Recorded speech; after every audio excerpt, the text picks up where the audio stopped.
Hi guys, this is Ammu. நேற்று vlogல சொன்ன மாதிரி இன்றைக்கி காலையிலேருந்து நைட் வரைக்கும் அப் டு டேட்டாக கிளியர் எக்ஸ்ப்ளனேஷனோட சொல்லியிருக்கேன்.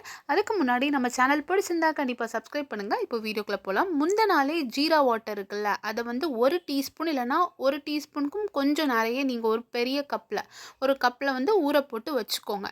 ஊற போட்டுட்டு அடுத்த நாள் நீங்கள் என்ன பண்ணுறீங்கன்னா, அந்த தண்ணியை வந்து ஒரு பாத்திரத்தில் ஊற்றி சூடாக்கி ஒரு 5 மினிட்ஸ் நீங்கள் வந்து 5 to 7 மினிட்ஸ் சூடாக்குங்க. அது கொஞ்சமாக வற்றணும், ரொம்ப வற்றக்கூடாது, கொஞ்சமாக வற்றி அதை வார்ம் கண்டிஷன்ஸில் குடிக்கணும். ஹாட்டாக குடிக்கக்கூடாது, வார்மாக குடிங்க. இது வந்து ஃபேட் லாஸ்க்கு ரொம்ப நல்லது. வீக்லி 5 டைம்ஸ் நீங்கள் எடுத்துக்கலாம். அடுத்தது எனக்கு வந்து இன்றைக்கி சிறுபர் தோசைவோ ராகி தோசை அப்படி எதனால் ஒயிட் தோசை தான், அதில் 2 எக்கு போட்டு நான் இன்றைக்கி சாப்பிட்டேன்.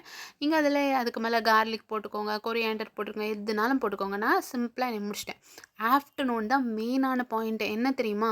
இன்றைக்கி எங்கள் வீட்டில் சிக்கன், ஏன்னா நாளைக்கு நாங்கள் கோயில் போகிறோம், அதனால் இன்றைக்கி சிக்கன் எடுத்துட்டாங்க. இது நிறைய அமௌண்ட் வச்சு தான் சாப்பிட்டேன்.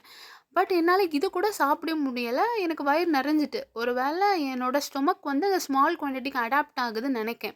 இது எனக்கு 5th டேயில் இது நடக்குது. அரௌண்ட் 4 போல் ஒரு நெல்லிக்காய் போட்டு ஒரு நெல்லிக்காய் ஜூஸ் தான் குடிச்சிட்டேன் வித் பிளென்டி ஆஃப் வாட்டர். உள்ளேயே அதிகபட்சமான வைட்டமின் சி இருக்க ஒரே ஃப்ரூட்டு தான். கொலாஜன் ப்ரொடக்ஷனுக்கு, ஸ்கின் க்ளோ அண்ட் ஒயிட் ஆகும், ரொம்ப ஷைன் கொடுக்கும், ஹேர்க்கும் நல்லது. ஸோ ஈவினிங் போல் ஷாப்பிங் தான் போயிருந்தேன். அது நாளைக்கு வரும். அது வரைக்கும் பாய்.